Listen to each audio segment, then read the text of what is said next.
सदा हम हंसते गाते इस जीवन की यात्रा को बहुत अच्छे से गुजार ले, पार करें। परंतु आज इस विषय के अंदर ये कहा गया है कि खुशियां तो आना चाहती है, हम आने का अवसर ही नहीं देते हैं। तो किस कारण से अवसर नहीं दे पाते हैं? जरूर है कि आज का मनुष्य कहीं न कहीं उलझा हुआ है, और इसीलिए जहां उलझन होगी तो वहां खुशियां कहां से होगी?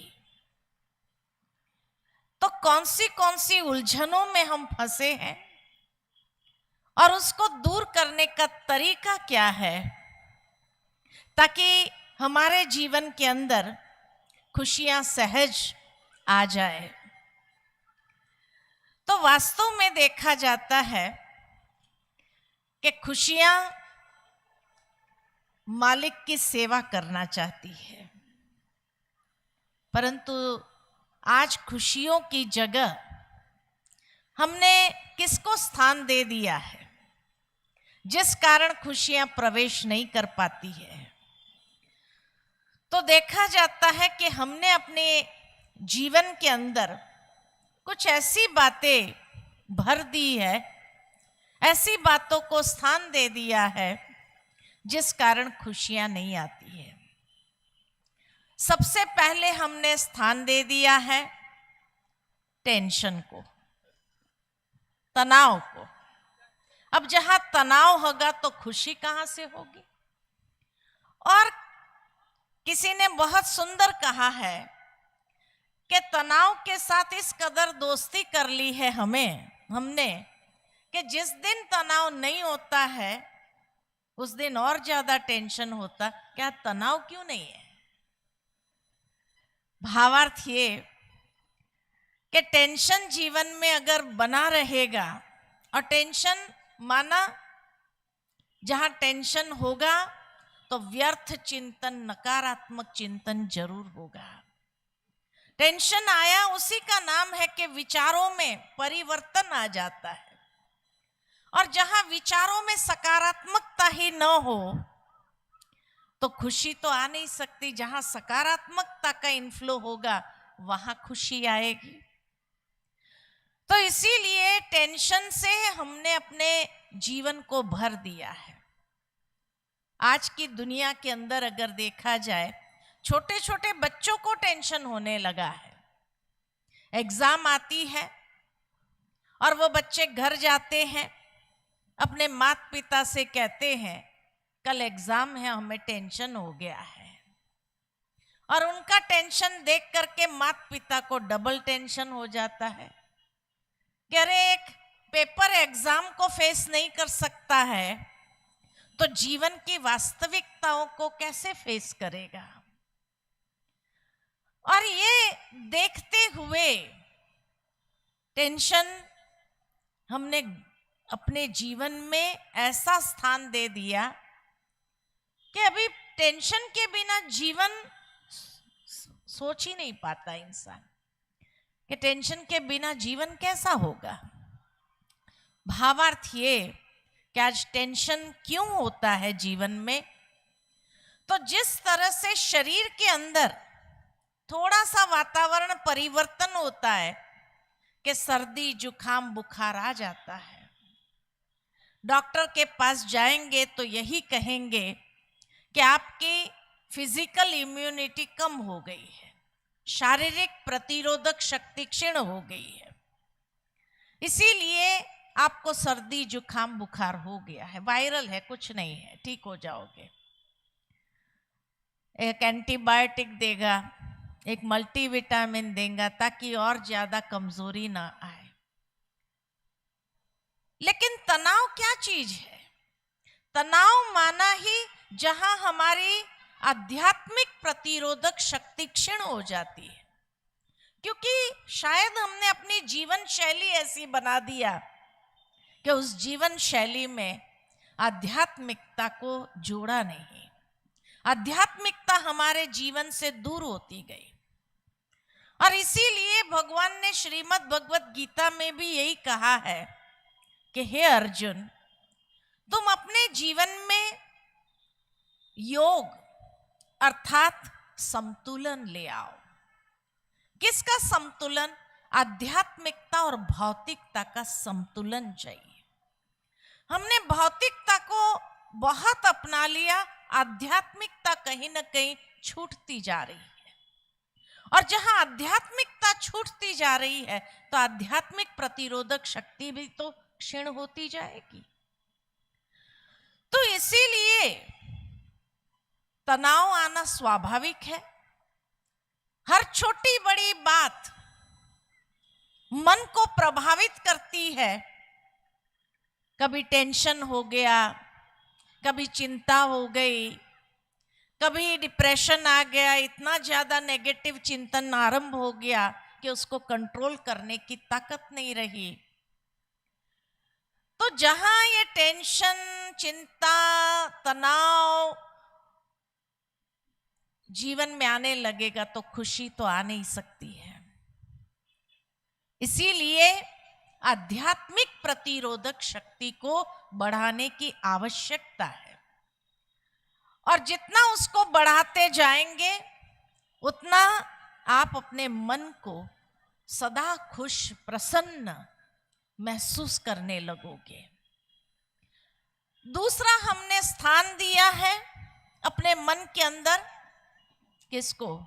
अभिमान को। आज दिनों दिन मनुष्य इतना इगोइस्टिक होता जा रहा है, अभिमान इतना उसके जीवन में आने लगा है कि कभी कभी वो अभिमान अहंकार में कब परिवर्तन हो जाता है पता ही नहीं चलता है। और जहां अभिमान होगा तो धीरे धीरे वो सारी दुनिया से किनारा होता जाता है और एक समय आता है जब वो अकेला रह जाता है, उसके आसपास कोई नजर नहीं आता है। ऊंचाइयों को छू लेता है परंतु अकेला होता है।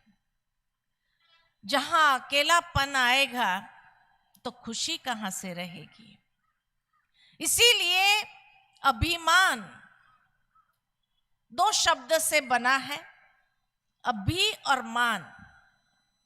बड़ों का अभिमान क्या होता है कि छोटे अब भी हमारी बात माने, और जब छोटे मानते हैं तो अच्छा लगता है, उसका अभिमान को पोषण मिलता है। और जहां नहीं माना तो क्या होगा? क्लैश हो जाते हैं। और इतना क्लैश कभी कभी बढ़ जाता है जो रिश्ते टूटने लगते हैं, संबंध बिगड़ने लगते हैं, कोर्ट तक केस पहुंच जाता है। आज दुनिया में देखो कितने रिश्ते टूट रहे हैं। और कारण क्या? तो यही कहेंगे, ईगो क्लैश। और उस ईगो का कोई सॉल्यूशन नहीं है, लेकिन सॉल्यूशन है। आध्यात्मिकता हमारे अंदर वो समझ को विकसित करती है कि जिस समझ से, जिस ज्ञान के अमृत से जीवन के अंदर विनम्रता, विनय स्वाभाविक रीति से आने लगता है। और तब हमारा संबंध हर एक के साथ जुड़ने लगता है और जीवन के अंदर वो खुशियों को भी आने का एक मार्ग मिल जाता है, सहजता से आ सकता है। लेकिन आज देखा जाता परिवार में होते हुए भी कई बार व्यक्ति एक दूसरे से बात तक नहीं करता है, इतना अपने ईगो में रहता है कि वो समझता है कि नहीं, मैं क्यों झुकूं, मुझे नहीं झुकना है। और इस कारण से धीरे धीरे उसके जीवन में खुशियां नहीं रहती है। तीसरा स्थान हमने दे दिया है किसको? भय को, डर। अभी हम सभी ने महसूस किया कि जब 2 साल कोविड रहा दुनिया के अंदर, तो कहा जाता कोविड से लोग कम मरे, भय से ज्यादा मरे। डर एक ऐसी स्थिति बन गई कि पता नहीं अब मुझे क्या हो जाएगा, और जिसने डर को स्थान नहीं दिया था, ऐसे कई 90 साल बुजुर्ग भी वापसी घर कर गए, वेंटिलेटर से उतर करके आ गए। लेकिन जवान जो इतने भयभीत हो गए कि कोरोना से नहीं लेकिन डर से मरे। तो इसीलिए हमने अपने जीवन में किसको स्थान दिया है?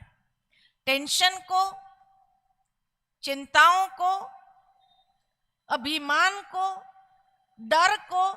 अगर ये चीजें रहेगी हमारे जीवन में तो उसका और खुशी का कोई दोस्ती नहीं है, तो खुशियां तो आएगी नहीं। इसलिए अभी हमें चुनाव करना होगा, सही चुनाव, कि मुझे अपने जीवन में किसको स्थान देना है, अपने परिवार में किसको आने देना है। एक बहुत सुंदर कहानी याद आती है कि एक बार 3 बुजुर्ग थे और वो 3 बुजुर्ग जा रहे थे। अचानक सर्दी का मौसम था, बर्फ गिरने लगी। जब बर्फ गिरने लगी तो वो तीनों बुजुर्ग ने सोचा ये बस स्टॉप पर कुछ देर खड़े हो जाते हैं जब तक ये बर्फ गिरना बंद हो। तो वो बस स्टॉप पर जाकर के बैठ गए। बस स्टॉप बंद किया हुआ था तो अंदर जाकर के बैठ गए ताकि सर्दी से और ये बर्फ से अपनी सुरक्षा कर सके। उसी बस स्टॉप के सामने एक बंगला था, तो उस बंगले की मालकिन जो थी उसने सोचा शाम का समय हो गया है, बर्फ भी गिरने लगी, तो कोई खिड़की खुली तो नहीं रह गई है, देख करके बंद कर देती हूँ, पर्दे बंद कर देती हूँ। ये सोच करके वो खिड़की देखते हुए पर्दे बंद करने लगी कि अचानक उसकी दृष्टि गई सामने बस स्टॉप पर। तो उसने देखा कि ये तीनों बुजुर्ग बैठे हैं, इतनी बर्फ गिर रही है, हवाएं चल रही है, सर्दी है, तो अगर ये बर्फ बंद नहीं हुई तो इनका क्या हाल होगा। तो सारा परिवार भोजन के टेबल पर बैठे थे, तो उसने आकर के अपने परिवार के लोगों से कहा, सास ससुर थे, पति था, और भी सदस्य थे, बच्चे थे, तो अपने परिवार वालों से कहा कि सामने बस स्टॉप पर 3 बुजुर्ग बैठे हैं, बर्फ गिर रही है, सर्दी हवा चल रही है, क्या करें। तो पति ने कहा एक काम करो, उन लोगों को बुला लो और हमारा गराज जो है वहां हीटिंग सिस्टम तो है ही है, गाड़ी को बाहर कर देते हैं, वहां 3 खटिया लगा देते हैं, वो आराम करे और गर्माहट उनको मिलती रहेगी, सुबह उनको जहां जाना है वहां चले जाए, बुला लो उनको। तो वो महिला बाहर आकर के वो तीनों को बुलाने लगी कि आप आओ और यहाँ हमारे घर में विश्राम करो, भोजन भी करो। तो तीनों आए, लेकिन तीनों ने कहा कि देखो हम तीनों आपके घर में नहीं आ सकते, तीनों में से कोई एक आएगा। बड़ा विचित्र लगा, भाई तीनों क्यों नहीं आ सकते? कहा नहीं, हम तीनों में से कोई भी एक आ सकते हैं, आप अपने परिवार वालों से जाकर पूछो कि वो किसको आने देना चाहते हैं। तो महिला ने कहा आपका परिचय? तो पहले ने कहा मैं स्वास्थ्य हूं, हेल्थ हूं। दूसरे ने कहा मैं संपत्ति हूं, वेल्थ हूं। और तीसरे ने कहा मैं प्रेम हूं। आप अपने परिवार वालों से पूछ के आओ वो किसको आने देना चाहते हैं, क्योंकि जो आपके घर में आएगा तो जरूर उसका प्रभाव भी आपको देखने को मिलेगा। अगर आप स्वास्थ्य को बुलाते हैं तो आपको स्वास्थ्य का वरदान मिलेगा। अगर आप संपत्ति को बुलाते हो तो संपत्ति का वरदान मिलेगा, उसका प्रभाव आपके परिवार में छाएगा। तो उसने कहा ये तो पूछना पड़ेगा। वो अंदर जाकर के अपने परिवार वालों से ये विचित्र बात सुनाती है कि भाई ये तीन बुजुर्ग कहते हैं हम इकट्ठे नहीं रह सकते हैं, और जो है कोई भी एक को आप बुला सकते और उसका प्रभाव आपको देखने मिलेगा। परिवार वालों ने कहा कौन है ये? कहा एक ने कहा मैं स्वास्थ्य हूं और जहां जाऊंगा तो मेरा प्रभाव भी देखने को मिलेगा, सब स्वस्थ होने लगेंगे। दूसरे ने कहा मैं संपत्ति हूं, संपत्ति की वर्षा होने लगेगी, उसका वरदान मिलेगा। और तीसरे ने कहा मैं प्रेम हूं। तो अब किसको बुलाना चाहिए? तो बुजुर्ग माँ बाप जो थे, सास ससुर, उन्होंने कहा बहू हमारी तबीयत ठीक नहीं रहती है, तुम एक काम करो स्वास्थ्य को ही बुला लो, हमारा स्वास्थ्य ठीक हो जाएगा तो हम मदद रूप बन जाएंगे आप लोगों को, तो स्वास्थ्य को ही बुला लो। वहां पति देवर जो बैठे थे उन्होंने कहा अरे नहीं नहीं, संपत्ति को बुलाओ, संपत्ति आएंगे तो आपका स्वास्थ्य तो हम ठीक कर ही देंगे, उस संपत्ति से आपका अच्छे से अच्छा इलाज करा देंगे, संपत्ति की जरूरत है आजकल। तो दोनों में ये चल रहा था, एक कहे स्वास्थ्य को बुलाओ, एक कहे संपत्ति को बुलाओ। वहीं दो बच्चे खेल रहे थे, तो बच्चों ने खड़े होकर के कहा क्यों ना हम प्रेम को बुलाएं। 1 मिनट मौन हो गया कि आखिर किसको बुलाना चाहिए। फिर सभी ने मिलकर कहा, बच्चों ने जो कहा उसी को बुला लो। तो महिला बाहर आई और कहने लगी आप में से जो प्रेम है वो हमारे घर में आ जाओ। तो प्रेम आया, प्रेम के पीछे स्वास्थ्य आया, स्वास्थ्य के पीछे संपत्ति आई। कहा आपने तो कहा एक ही आएगा। कहा हाँ, अगर आपने स्वास्थ्य को बुलाया होता तो वही आता अकेला, अगर आपने संपत्ति को बुलाया होता तो वही आता, लेकिन क्योंकि आपने प्रेम को बुलाया, तो जहां प्रेम है, प्रसन्नता है, खुशी है, वहां स्वास्थ्य तो अच्छा होना ही है। और जहां स्वास्थ्य और प्रेम है वहां संपत्ति भी अपने आप आनी ही है, तो तीनों का वरदान मिल जाएगा।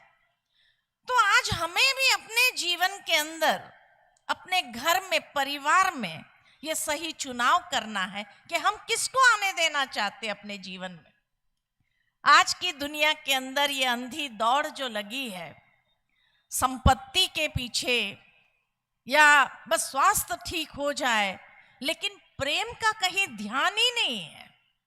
और जहां प्रेम नहीं है तो खुशियां कहां से आएगी? प्रेम जहां होगा वहां खुशियां परिवार के अंदर, जीवन के अंदर सहजता से आती है। तो इसीलिए एक सही चुनाव करना है कि हमें किसको स्थान देना है अपने घर में।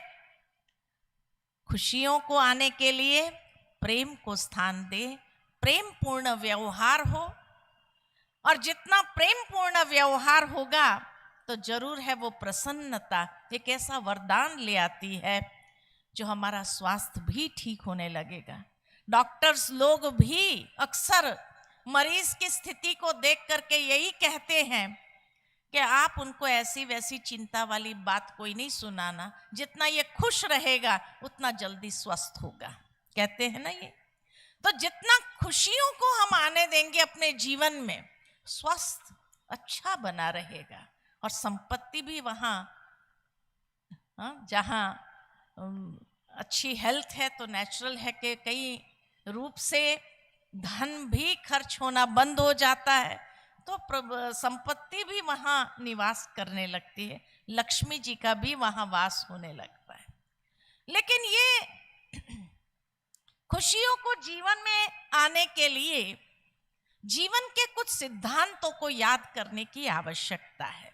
या जीवन के कुछ सिद्धांतों को समझ करके अपनाने की जरूरत है। कौन से सिद्धांत? सबसे पहला सिद्धांत है, जैसा सोचोगे वैसा बनोगे, जैसा चिंतन वैसा जीवन।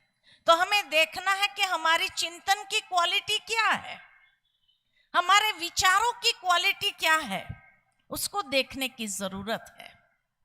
एक बहुत सुंदर दृष्टांत याद आता है कि एक बार एक कुम्हार मिट्टी ले आया और उसके मन में विचार आया कि चिलम बनाता हूं। तो मिट्टी को रौंदने लगा चिलम बनाने के लिए कि उसकी पत्नी बाहर आई। जब देखा कि कुम्हार मिट्टी रौंद रहा है तो पूछा कि भाई क्या बना रहे हो? तो कहा सोच रहा हूं चिलम बना देता हूं। तो पत्नी ने कहा अरे गर्मी के दिन आ रहे हैं, सुराही क्यों नहीं बनाते हैं? सुराही बनाओ, लोगों को शीतल जल मिलेगा। कुम्हार थोड़ी देर के लिए रुक गया, सोचने लगा कि बात तो सही कह रही है, चलो सुराही बना देता हूं। और मिट्टी रौंदने लगा सुराही बनाने के लिए कि उस मिट्टी से आवाज आया, कुम्हार क्या कर रहा है? तो कहा बस सुराही बनाने का सोच रहा हूं। तो मिट्टी से आवाज आई, तू तो चिलम बना रहा था। कहा सोचा था चिलम बनाने का, लेकिन अभी विचार बदल गया, अब सुराही बना दूंगा। जैसे ही उसने ये कहा कि मिट्टी ने कहा अरे कुम्हार तेरा तो विचार बदला, मेरी तो तकदीर ही बदल गई। चिलम बनती थी, खुद भी जलती थी, दूसरों को भी जलाती थी। अब तुमने सुराही बनाने का सोचा तो खुद भी शीतल रहूंगी, दूसरों को भी शीतल बनूं। एक विचार तकदीर बना देता है, एक विचार तकदीर बदल देता है। और एक विचार जीवन के अंदर कितनी खुशियां भर देता है। इसलिए हमेशा ये सिद्धांत याद रखे, जैसा सोचोगे वैसा बनोगे, जैसा चिंतन वैसा जीवन। जितना हमारे मन के अंदर सकारात्मक चिंतन होगा, शांति पूर्ण चिंतन होगा, उतना हमारे जीवन के अंदर शांति बनी रहेगी, खुशियां बनी रहेगी, उमंग उत्साह बना रहेगा। यही विचारों की शक्ति है। अगर कोई निराश हो गया, उसको उमंग उत्साह दिला दो, ऐसे विचार दे दो और देखो वो विचार से उसका जीवन कैसे बदल जाता है। आज की दुनिया में यही तो हर कोई चाहता है कि भाई कोई ऐसा सहारा दे कि बस उमंग उत्साह दिला दे, कोई मोटिवेट करने वाले शब्द कह दे, और वो शब्द कितना जीवन को परिवर्तन कर देता है, खुशियों में ले आता है और पूरा आगे की तकदीर बदलने लगती है। तो इसीलिए कहा कि सबसे पहला सिद्धांत जो याद रखना है, जैसा सोचोगे वैसा बनोगे। दूसरा सिद्धांत, what you give you get. आप जो दूसरों को देंगे वही आपके पास आएगा। आप किसी को सम्मान देंगे, सम्मान मिलेगा। आप किसी को सहयोग देंगे, सहयोग मिलेगा। आप किसी को गाली देंगे, गाली मिलेगी। आप किसी को बुरा सोचेंगे किसी के लिए, तो आपको भी बुरा ही मिलेगा। ये अनादि एक नियम है, यूनिवर्सल लॉ है। जो आप देंगे वही आपके पास आएगा। आप किसी को दुख देंगे और खुशियों की अपेक्षा करो, ये कभी नहीं हो सकता है। दुख देंगे तो दुख ही मिलेगा, खुशियां देंगे तो खुशियां आएंगी। देखो इस संसार के अंदर हर चीज दे रही है। सूर्य दे रहा है, वायु दे रहा है, वृक्ष दे रहे हैं, नदियां दे रही है, बारिश दे रहा है, हर चीज तो दे रही है। इसीलिए तो उनको देवता कहा गया। सूर्य देव कहा, वायु देव कहा, इंद्र देव कहा, वन देवता कहा, नदियों को देवी देवता का स्वरूप के रूप में देखा गया, क्योंकि ये सब देने वाले। इतना ही नहीं, मनुष्य की बनाई हुई चीजें भी अगर देखो आज दे रही है। दे रही है कि नहीं दे रही? जिस कुर्सी पर आप बैठे हैं, कुर्सी आराम दे रही है कि नहीं दे रही? आज अगर यहाँ ये कहा जाए भाई सत्संग है इसलिए कुर्सियां निकाल दो, सब नीचे बैठो, हर एक को घुटनों का प्रॉब्लम है, नहीं बैठ पाते हैं। अच्छी बातें सुनने के लिए भी आराम से बैठने को मिले तो अच्छी बातें ग्रहण हो जाती है। नीचे बिठा दिया जाए, बैठ नहीं पा रहे हैं तो बार बार लोग क्या करेंगे? सोचेंगे कब मौका मिले उठकर निकल जाए, कब मौका मिले उठ के निकल जाए। तो ये कुर्सी आराम दे रही है, ये माइक आपको दे रहा है, ये लाइट आपको दे रहा है। मनुष्य की बनाई हुई चीज, ये छत आपको दे रही है, सब कुछ दे रहा है। कौन सी मनुष्य की बनाई हुई चीज है जो दे नहीं रही है? दे रही है। एक इंसान है जो ले रहा है, ले रहा है, ले रहा है और उसमें देना भूल गया। इसलिए ये सब देवता बन गए और हम सब लेवता बन गए, है ना? अब सुख या खुशियां किस में मिलती है, देने में या लेने में? हाँ, लेने में भी कोई अच्छा गिफ्ट देता है तो खुशी क्यों नहीं होती है? जरूर होती है। कौन कहता है खुशी नहीं होती है? लेकिन ज्यादा खुशी किस में होती है, देने में या लेने में? प्रैक्टिकल अगर देखेंगे तो एक बार एक राजा था और राजा देश विदेश भ्रमण करता रहता था, तो उसको जहां जाता था अमूल्य भेंट मिलती थी। तो इतनी सारी भेंट हो गई उसके पास, इतनी सारी गिफ्ट हो गई, तो महल में रखने की जगह नहीं थी। तो उसने सोचा अब ये गिफ्ट का क्या किया जाए। तो उसके मन में विचार आया, ऐसा करता हूं, प्रजा में बांट देता हूं, प्रजा उसको संभाल के रखेगी, अपनी पीढ़ी दर पीढ़ी को भी दिखाएगी और कहेंगे देखो हमारा राजा कैसा था, जितने इतने अमूल्य उपहार बांट के गए। तो उसके मन में आया कि हाँ, प्रजा को बांट देता हूं, हर कोई अपने पास मेरी याद निशानी रखेंगे। तो उसने ऐलान किया कि भाई संडे के दिन राजा जो है अमूल्य उपहार बांटने वाले हैं, जिसको चाहिए वो राजमहल के बाहर लाइन में आ जाए। तो देखा सुबह से इतनी लंबी लाइन लग गई, बड़ी लंबी लाइन लग गई। अब राजा आए और एक एक को कोई ना कोई उपहार देना शुरू किया। अब जब उपहार देंगे तो सामने वाला क्या कहेगा? सामने वाला यही कहेगा कि भगवान आपको लंबी आयु दे, सदा स्वस्थ जीवन दे, आपके जीवन में कोई प्रकार का दुख ना आए, सदा खुशियों से आपका जीवन भरा। कुछ न कुछ आशीर्वाद के बोल बोलते थे। अब आशीर्वाद किसको अच्छा नहीं लगता है? ऐसे ही इतने अच्छे अच्छे पॉजिटिव वाइब्रेशन अगर लोगों से मिले तो किसको अच्छा न लगे। तो जैसे ही राजा उनको अमूल्य उपहार देते थे और वो आशीर्वाद के बोल बोलते थे, तो राजा के चेहरे पर एक प्रसन्नता का भाव, आत्मसंतुष्टि का भाव और ऐसा मुस्कुराता हुआ चेहरा उसका दिखाई देता था,